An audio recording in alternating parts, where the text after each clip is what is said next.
Always cracks me up. All right, so hey kids, here we are, the Monday Movie Club.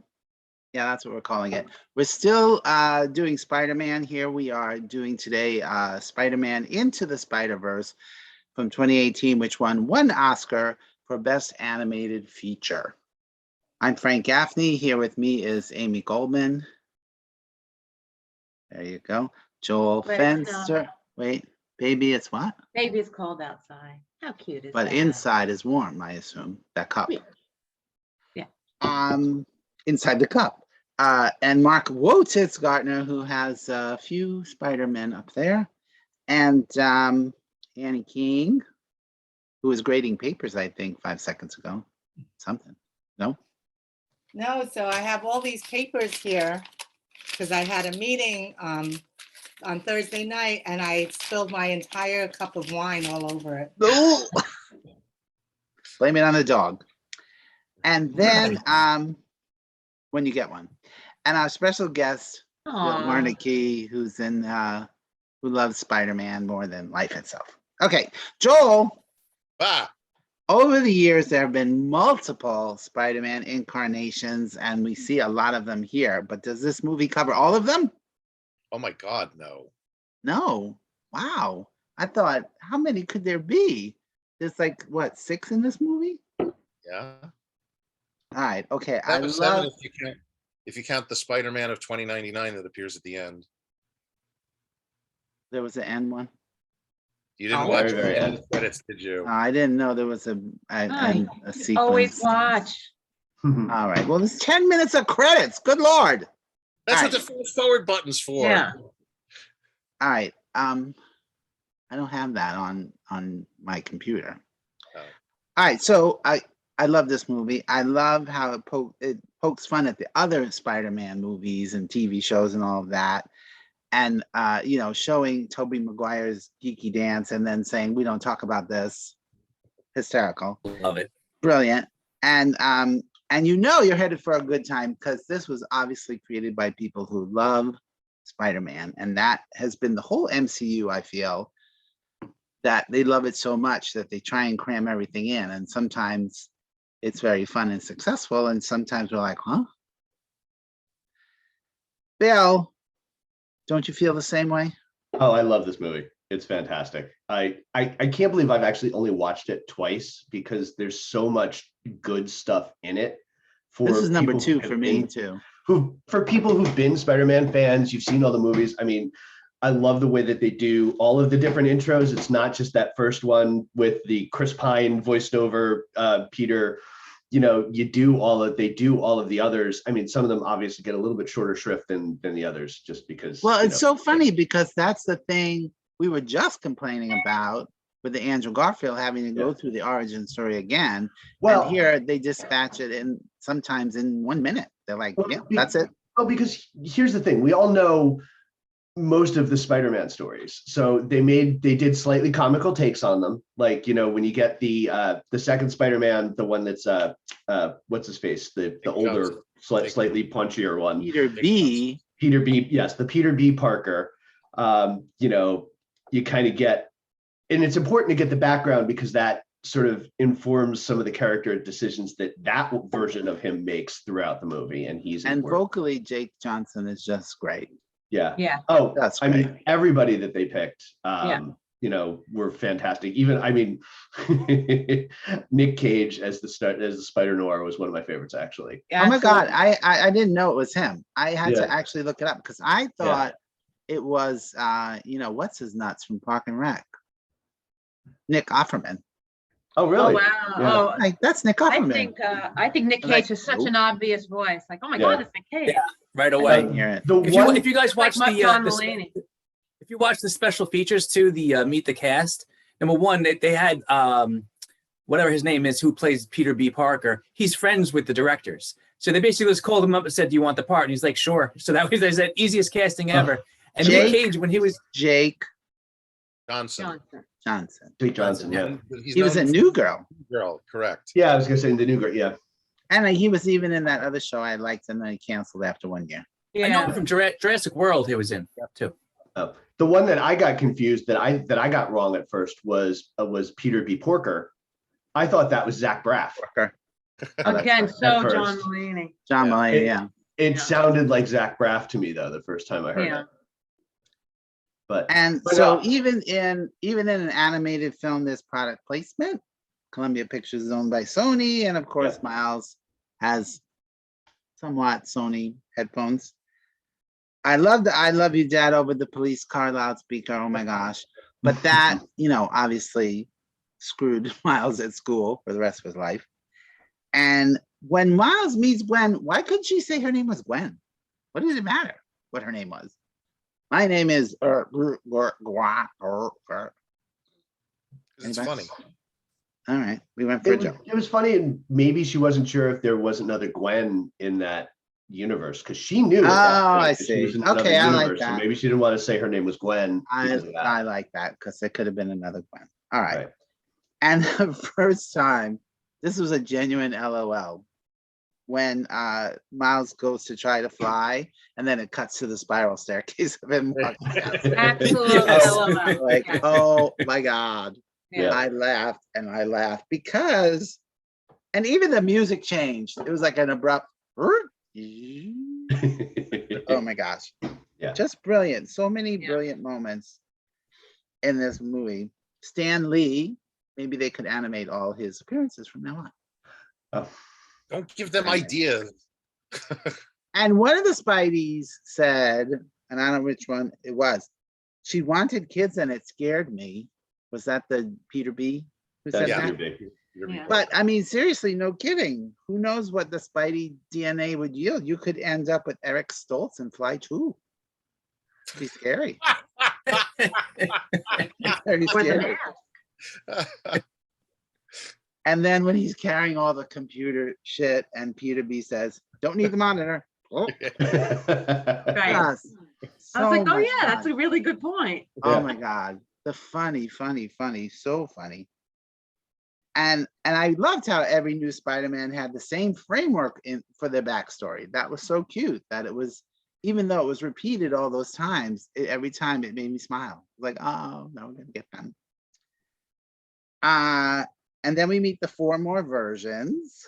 But if they'd been there the entire time, the blip happened or whatever they're calling it, why did their Spidey senses just fire up now? Why didn't they know that other Spideys were there?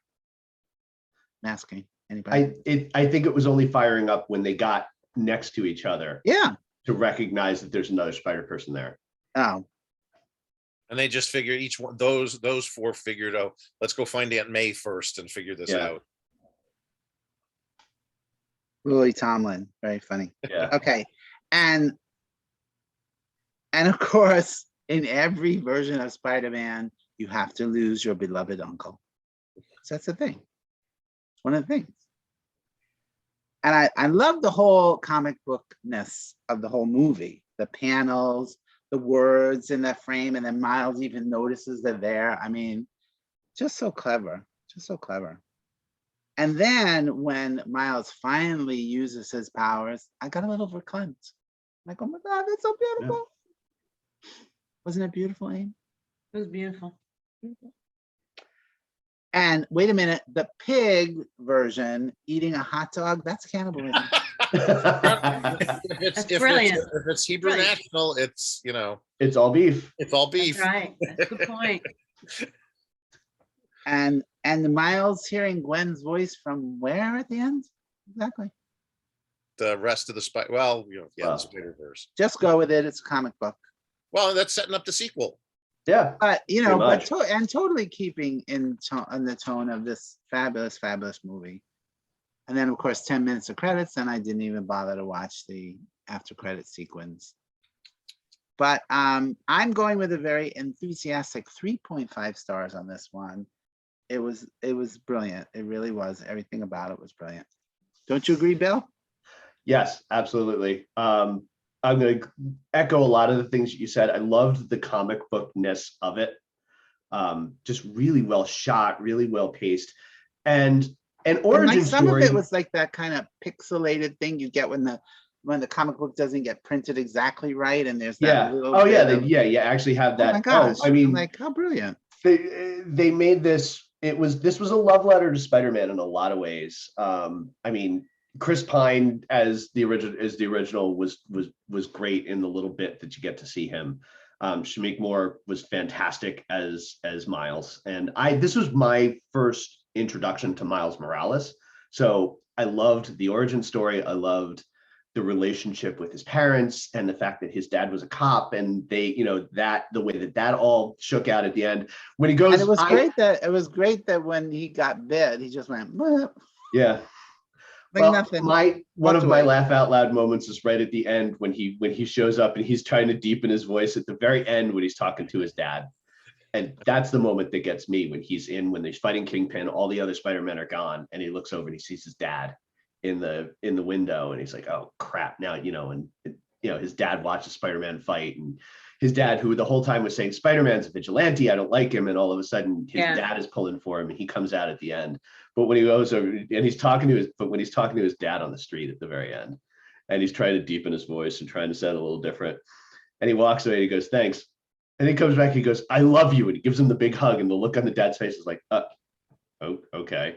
Pat. And then he just goes running off again. But no, overall, I mean, it was just really, really well done. You could tell that the people that made this movie love Spider-Man, like they really do. And they grew up reading the comics, and they're embracing the new stuff too, because I mean, Miles is new. And when he first dropped, it was a little controversial because it was a Spider-Man that wasn't Peter Parker. And he's Latino, so it's like it was great. It was a big moment in comics for a lot of things, because correct me if I'm wrong, but I'm pretty sure he's the first Latino main comic book hero, right? Isn't he mixed black and Latino? Okay, so not white. Yes. I superhero. don't think you can say that he was the first Latino major character, because DC had a few going on at the time. I mean, not as big name as Spider-Man actually, but Miles is a major stepping stone, and it wasn't that he was just another Spider-Man. They killed Peter Parker in those books, and that really kind of cemented him, so to speak. But I love the movie. Was that done directly in like the Amazing Spider-Man? No, it's the Ultimates line. It was in the Ultimate Spider-Man. Yeah, come on, Mark. It was Ultimate. Yeah. Obviously. Yeah, they're not going to change the 616 universe like that. They'll just kill Captain America every 6 months and replace him with, Falcon or Winter Soldier, or bring back Steve Rogers. Mark, you do realize you're just a floating head right now. That's all. I don't see any shirt. I just see a floating head. All right, Bill, what's your my body off today? 3.5. 3.5. I mean, a solid 3.5, possibly That's 3 what and 3/4. I said a very enthusiastic 3.5. Yeah. Aim, did you love it? Yeah, I saw it last year or the year before on someone's recommendation. I remember even talking to Joel about it on Facebook, because I had no idea what the hell this movie was about, but I saw that it got such incredible reviews and it won the Academy Award. So I watched it. I loved it then. I loved it now. 2 stars.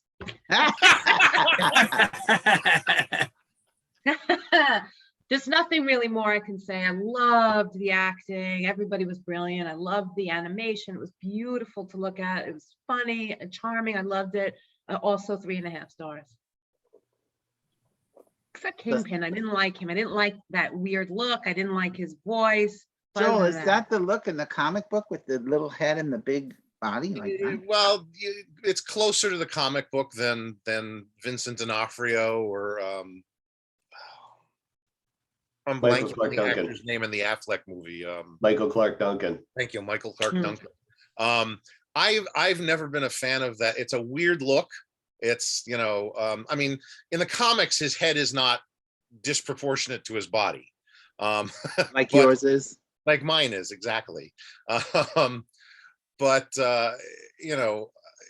it's I've always thought it's weird, and I just got into a little bit of a back and forth with our friend Barry on Facebook about the Kingpin, because he hates not that he's seen Vincent D'Onofrio play the Kingpin on Daredevil, but he hates the fact that he's half a Kingpin as far as he's concerned. Well, it's a little bit like a Dick Tracy kind of over exaggerated Yes, yeah. thing. I think I love Liev Schreiber voicing the character. I thought that was a good choice, and I like that. But the design to me is always weird. He was ugly, and I hated the New York accent, like a Goomba from the Bronx. I hated that. But that's who he is. I mean, Okay. you know. The big monster. And Amy, in the comics, he is a very oversized guy, and he is very strong as well. He always has a white suit on. Yeah. But the head thing was weird with the like. He never had a white. On the, he was in a black suit the whole time in this. He looked Yeah. like a little white head and a big black blob. Yeah. But there's what cartoon am I thinking of? What cartoon movie am I thinking of where they're all drawn like that? Oh, it's like the Addams Family. I feel like somebody in the Addams Family looks like that. I was like, this looks really familiar. Okay, that's all though. Other than that, I really enjoyed it.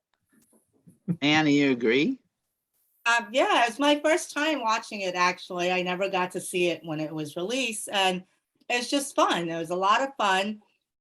Same as everyone else has said, but the one thing that I really thought was funny was when it was the Peter B. Parker talking about like his life and when he got married and then he broke the glass. So was he Jewish? I didn't even hear that. Yeah. They showed it. There was a brief clip of them stepping on the glass. Yeah. Wow.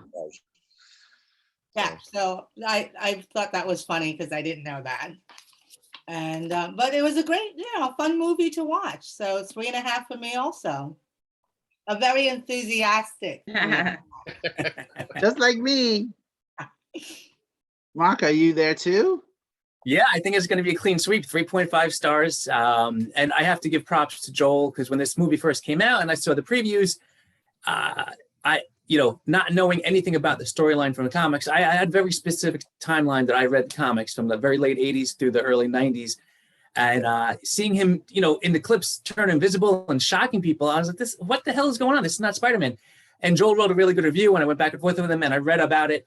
And then I went to go see it and I was so pleasantly surprised. Just like, I don't want to repeat everything everyone's already said. I basically have the same viewpoint. Just really well done. The humor really hit. It was perfect. I love when Peter B. Parker's showing him the ropes in the diner and he's telling him, you just put baby powder in the suit so you don't shave. Yeah, that's about it. That's all the pointers I can give you. I also, Kingpin, just to nerd out completely, for me, I thought Miles was kind of really weak, though. I mean, I know he was untrained, but he seemed to have trouble, like, just carrying Peter B. Parker around. And then to be held up by Kingpin is very strong, but he is a human being. So for him to hold Spider-Man's arms and Spider-Man can lift tons. So I just thought that was unrealistic for the nerd in me. And that's really just me nitpicking. The actual movie itself is fantastic. I have nothing else to add. It was pleasantly surprised. And it's so also my funny second time watching it. When we all love a movie, there's not much to talk about. No. That's pretty funny. All right, That just Joel. goes to show that most of the things we talk about are complaints. Sure. Did Mark give it 3.5? He did. Yeah. Okay, all right. I missed Come on, that. Mark. Sorry. Are you gonna make it a clean sweep, Joel? I haven't decided yet. All right. I And gotta this say, is your third time seeing it? this is actually my 4th or 5th, actually. Wow.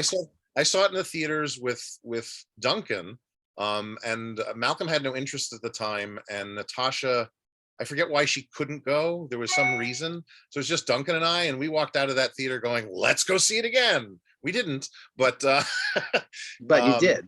but we did eventually, because once it came out on video, Natasha saw it, Malcolm saw it, and I've seen it I think 4 or 5 times at this point. It is a love letter to Spider-Man, and it's brilliantly done.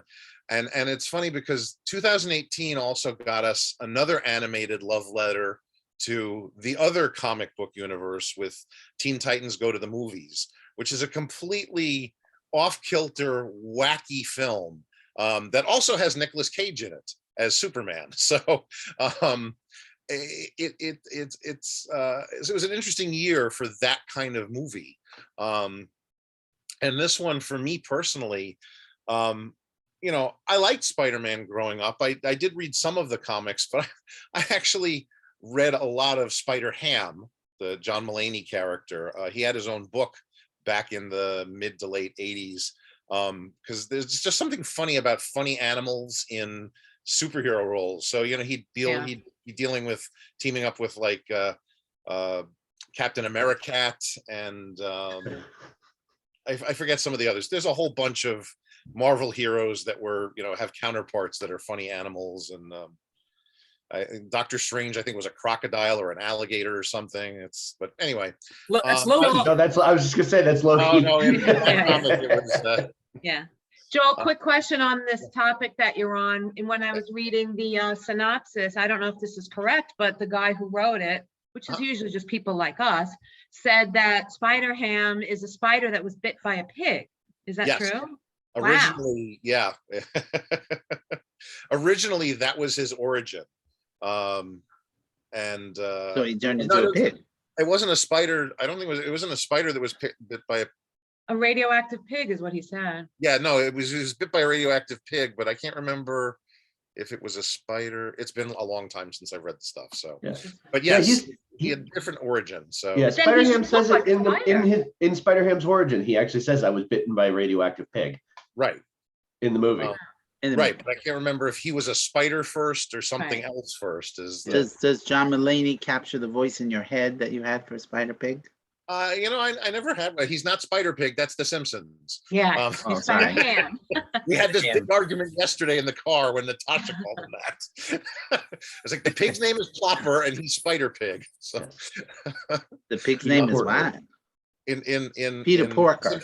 In The Simpsons, Spider Pig's name is actually Plopper. But anyway, Right. Of course you would know that. of course I would. You know, John Mulaney was a great voice. I don't know that I heard a voice in my head when I was reading the character. So you know, I'm gonna break from the pack and give it 3.7 just because, you know, You can't, just because you can. 9 if it wasn't the Kingpin design, because that really does bother me. You know, it's like the one thing in the film that to me is a misstep. But that's it, you know. Well, obviously somebody thought it was hysterical Yeah, well, they were wrong. as they were animating it. Yeah. All right. So what was the after credit sequence that I didn't watch? 2099. Yeah, the Spider-Man of 2099, voiced by Oscar Isaac, makes an appearance, and they get into this whole, you know, the meme on Facebook of the two Spider-Men pointing at each other, and you've seen that before. It goes completely off the rails. Oh no, I remember seeing that. I Right. thought it was actually a cartoon from the Amazing Spider-Man animated TV series. That's what I thought. No, it's the end credits sequence of this film. Oh, how funny! Yeah. Yeah. And I don't know if any of you have seen the preview for the sequel that's coming out next October, but we watched it again right after we finished the movie last night, and it picks up right where that movie ends off. Yep. In 2099. Yeah. Well, no, it starts with the whole scene with Gwen and Miles, you know, in his, you know, where he's hearing her talking to her. The preview actually starts with her coming into his bedroom from Out of the Spider-Verse, and then we go back to 2099, and Spider-Man 2099 and Miles kind of like tussle a little bit before the preview ends and says, you know, coming October. Oh, is that Oscar Isaac doing that voice? Yeah, actually, if you read the credits, since the credits appear before you get to that scene, Yeah. there Oscar Isaac is listed as interesting person number 1. And I'm like going, who the hell was Oscar Isaac? I mean, I keep forgetting that that's his voice at the end. And then he comes up in the after credits sequence. Yeah. Okay. Yeah. Cool. All right. So we all love this movie. It's a great love letter to Spider-Man. And this week we're gonna go to the movies. I mean, some of us have seen it already, right? Joel, you saw it. Bill, you saw it already? It was so good. Sorry. To see Spider-Man No Way Home, which is only in theaters. So the rest of us have to go this week, and we'll be reviewing it next Monday. And then we're on to Hawkeye. Yeah, Hawkeye will be over. So Yeah. How come Have you been watching Hawkeye? No. No. And We- then we we're going just to did the- start our new project, which is watching movies that others in this group have selected to torture each other with. It will be torture. All right. Thank you all for being here. I'll MC you next week. And also with you. Bye.